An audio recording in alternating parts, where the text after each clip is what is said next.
right, here we are on Cloud Kingdom. We've got Mouse Mana as the blue Protoss down in the bottom left to get us started here against Karante Esports Club Vortix as the purple Zerg up in the top right. Okay, so like I said, this is our last match of the night. Then we're actually going to be going ahead and that'll be it for tonight. Then we will move into a little more normal schedule next week, and that's kind of what you'll be able to predict from us for the next few weeks. Monday, we're going to have Fight Club. Once again, we're going to have the reigning GSL Code S champion, Startail Life, going up against the 11-time reigning champion of IPL Fight Club, TSL Hyun, in a 9-game ZVZ. So hope you guys will tune in for that. Then the next couple of days, we're actually going to have, I believe Tuesday, we have up and down matches for IPTL to see who's going to be in Contender, who's going to be in Premier Division. Then we have the first playoff match actually on Wednesday. Then on Thursday and Friday, we finish up the round of 16 from both our EU and the rest of the world's GOM World Championship qualifiers. So a different event each night of the week, but we'll make sure to have a schedule out for you. Yeah, that'll be a lot of fun, a lot of varied content here at IGNProLeague for StarCraft. And just like our weekly schedule at IPL 5 itself, you'll see a lot of varied content for StarCraft. We've got 3 different tournaments essentially being housed in the same operation. We've got that 72-player IPL 5 bracket that has a $100,000 prize pool of its own. We've got GSL Code S semifinals and finals taking place at IPL 5 at the Cosmopolitan of Las Vegas, and the GSL World Championships, which will be what the players playing right now are trying to get into for the World All-Star team to play against the Korean All-Star team for just basically a series of show matches. A lot of fun, but there is some money on the line for that as well. Yeah, definitely. So let's see here now as Probe just trying to be as annoying as possible. Of course, we see a Nexus first coming out for him, so it'll be difficult to do anything more than just be annoying. And indeed, the hatchery goes down. Vortex is going to play very patiently and make sure he gets it down there rather than over at his third to start. Yeah, and Mana building a forge pretty quickly here after that. Nexus gets started. He's got really not a whole lot else going on. No gateway yet to pressure with or anything like that. Vortex has plenty of time to stay safe back at his base now that the hatch is down and the first wave of Lings are basically out and running around trying to take map control. The gateway has started now for Mana. He's going to play it safe and just wait around for the rest of his tech to catch up. Yep, but everything's looking pretty normal for him. Photon cannons on the way, should remain safe. He may actually need to duck this probe in here for a second and build and cancel a pylon. Of course, if you guys are new to the game and you don't know, you want to be able to present kind of a unified front and be able to drive away these Zerglings at the very beginning. And until your Photon cannon finishes up, you don't really have a lot of options to be able to defend against these first few Zerglings. And while you don't want this pylon to be here, you can put it in so it starts to accumulate hit points and prevents those Zerglings from sneaking in. Then you can cancel it right afterwards for a minimal loss. Yep, save yourself 75 minerals from having to kill it yourself later on. So Cybernetics Core being dropped at the top of the hill. Again, in Heart of the Swarm, that's not going to be possible. Power fields won't work up cliffs like that. So interesting, again, just to note, and Heart of the Swarm is in beta right now. They're still doing big changes every once in a while. The Including Oracle one today. Yeah, the Oracle had a massive change today. They still just can't figure out what they want the Oracle to do. They're just giving it all kinds of different stuff. They got rid of Entomb today, so no more mineral shield things. Which is weird because that was kind of like the one thing people agreed on was okay. Right, that was like the quintessential. This is what the Oracle does. The harassment unit. Yeah, and it needed some other abilities, but now it's life siphoning to return mana or to return energy. It's just really strange. It is pretty high DPS though. It's 25 DPS, which is pretty considerable. Cool. Yeah, it's like a Stim Marine. If you think about it, that's what, for 8 seconds and it kills a pylon. So I mean it's pretty good. Yeah, and it returns energy the whole time, wasn't it? Was it a siphon ability? I believe so, yeah. We'll have to look up, I'm sorry, obviously the patch notes I think are on the top of r/StarCraft right now, but... we didn't study them very much as we were about to cast. We realized that they were out and just kind of glanced through, but I did see the...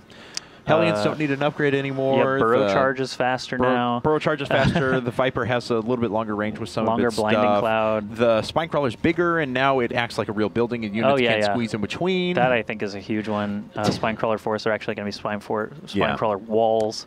Tempests, they get their bonus to massive once again. Their damage was actually increased a little bit from 25 to 30, yeah. But yet their massive damage bonus is down from 35 to 30. So, but you don't need the fleet beacon in order to research the upgrade for massive. Right, and the mothership core itself can give itself detection like a scan, but it lasts 30 seconds. So that's going to be kind of interesting to see as well. But wow, this queen in a lot of danger. Stalker trying to get that last shot, just 7 damage. There it goes, and the Stalker can actually escape with its life. That's good stuff there for Mana. I really want to compliment, though, Vortix's control, because he actually only lost, I believe, 1 worker in that entire engagement. He lost 1 before, because he was actually pulling away hurt workers over and over and over again, and making sure that the queen was in there just to the very end of killing the zealot. I mean, it was really cool stuff just to make sure that unnecessary workers didn't get destroyed. Yeah, that's good. He's got 12 lings coming out now as well. His lair is on the way. He does not really seem too concerned with trying to kill Mana right now, even though he is building 16 lings. I think that's going to be more of a precaution rather than an aggressive move, because those Stalkers and Zealots did show up earlier. He has reason to believe they could show up again relatively soon. He wants to give himself time to get that lair finished and get the tech that he wants. We've got 3 more gateways about to finish, and Immortals being churned out of that robotics facility. It looks like, though, I mean, while he certainly could just turn this into a big 3 Immortal push, it looks like he wants to put the gateways up here at the front and possibly expand to the 3rd. Yeah, and we already see this is queued up. So this is going to be a little bit slower version here. Full wall up at the front just to make sure he doesn't take any additional harassment. And that'll get him up to 6 gateways anyway. So that's pretty much where he wants to be. Yep, and Vortix is actually looking like he wants to be a little bit more aggressive with 12 roaches. He is sending a bunch of lings right now.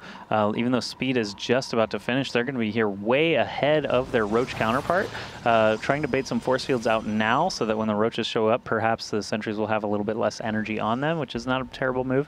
He's actually going to bounce back into the natural because he knows that those sentries were all behind him, so he is going to try to get through, but of course with Zealots warping in and the sentries showing up, he was not going to be able to get into that natural.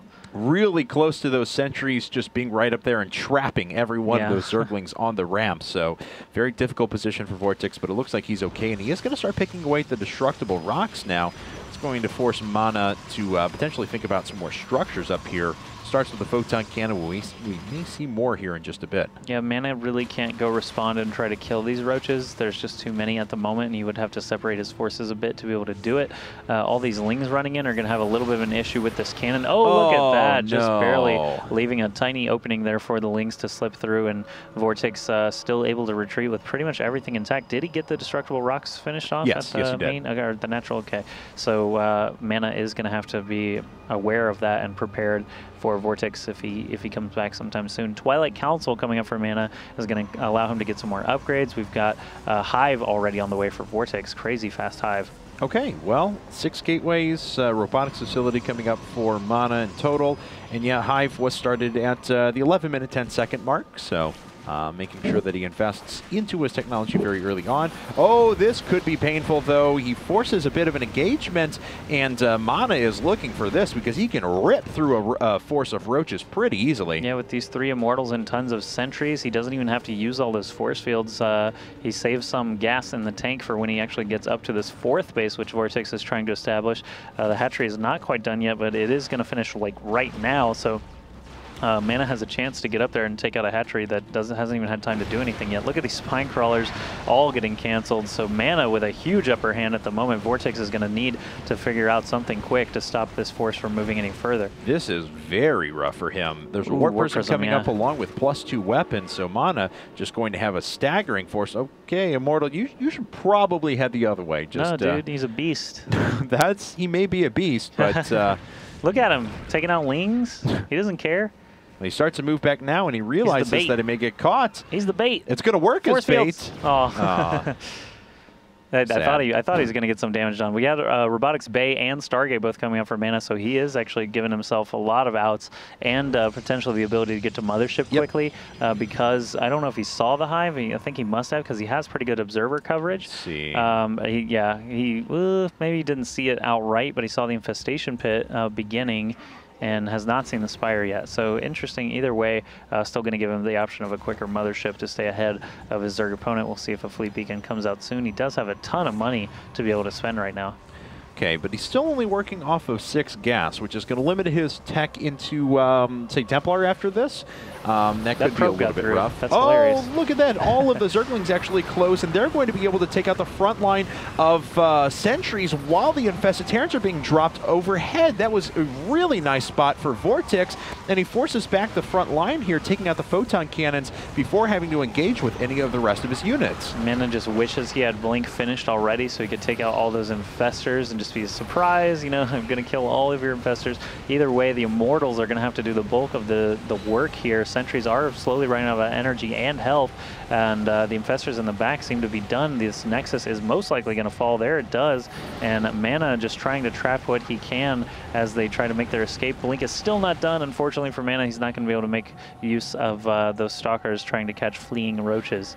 That was just about as good as Vortix could have hoped for. I mean, just that tiny little gap in the force fields and letting all those links through allowed him to close with the sentries before he was able to spit those Infested Terrans up there. Had he just tried to delay with the Infested Terrans until he got into position, it would have been a lot worse.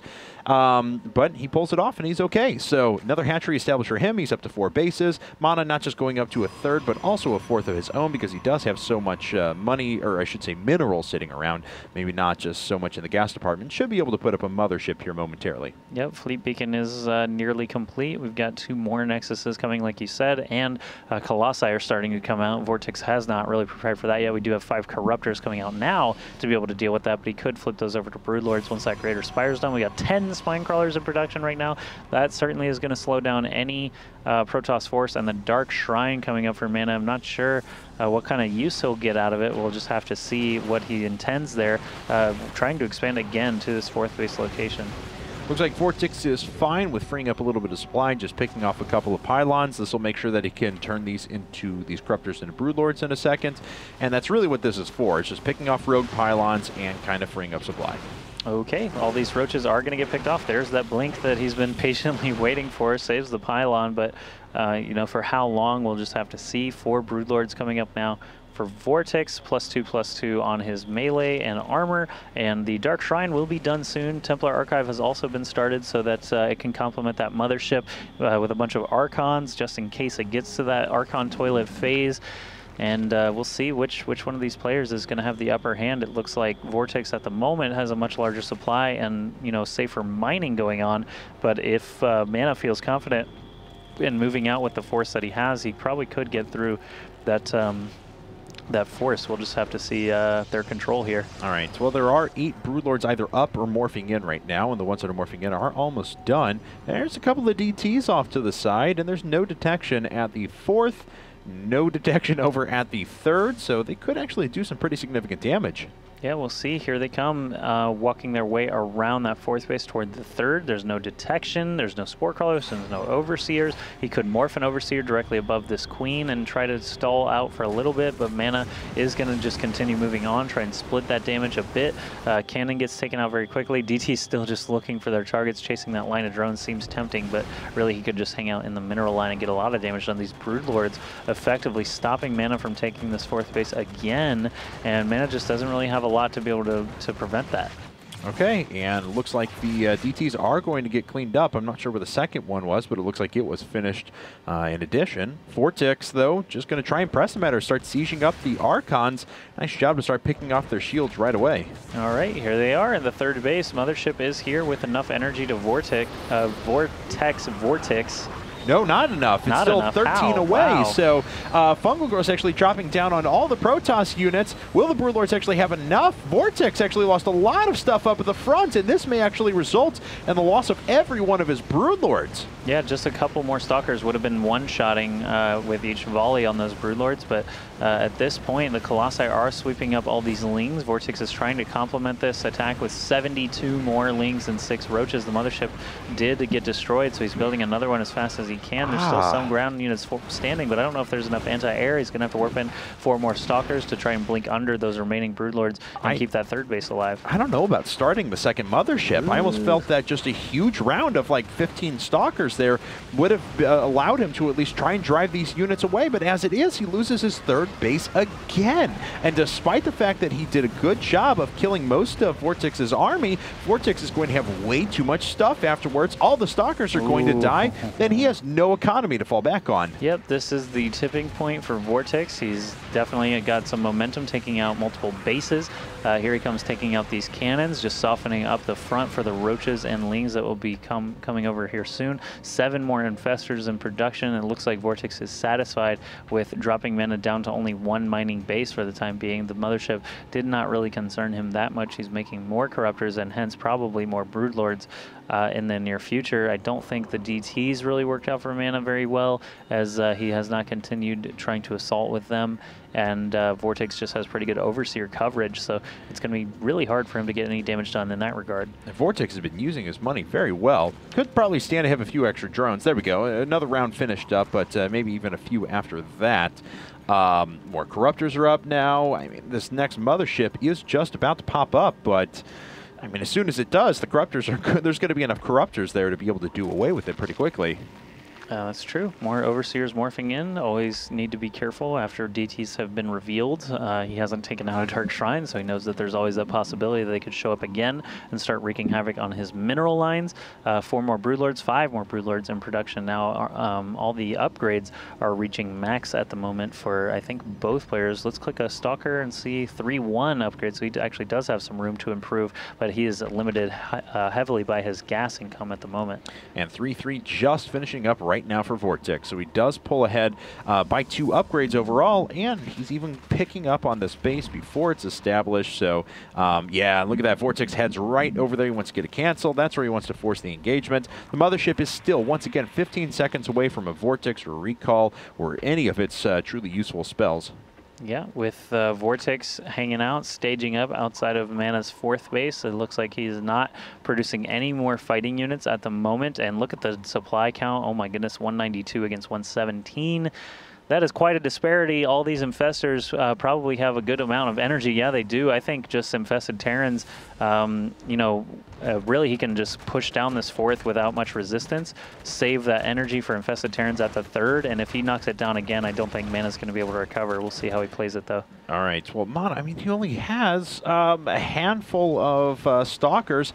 That mothership, yes, a few Templar, a couple Archons. I mean, he's essentially going to need to bank everything on the perfect Vortex in order to try, because he not just has to kill this, but also come back and do economic damage. I mean, those Zealots over there didn't really do all that much. He does manage to grab a pretty good Vortex, though. Will he be able to clean up the forces to allow his Archons to make their way inside? No, he can't, actually. His Archons are dying. Another one trying to just rush its way into the Vortex, and it'll make it. The second one not getting over there in time, though. Everything pops out of the Vortex, and despite everything being bunched up and how much damage the Archon does, it's not going to be enough. There's GG. Vortix takes game number 1. Really well done there by Vortix. I mean, Mana, trying to remember any point where he got a lot of damage in. I mean, he destroyed Vortix's 4th base with those, I believe it was 3 Immortals, the first 3 Immortals, Stalker, Zealot, Sentry, that he pushed up around the side, and we had that one kind of lone Immortal hanging out there, and we kind of made fun of him. That was the only really successful attack that Mana had in the entire game, and Vortix was just up on bases, didn't really have worries about, you know, losing anything, and Mana couldn't get through Vortix's endless wave of units, essentially.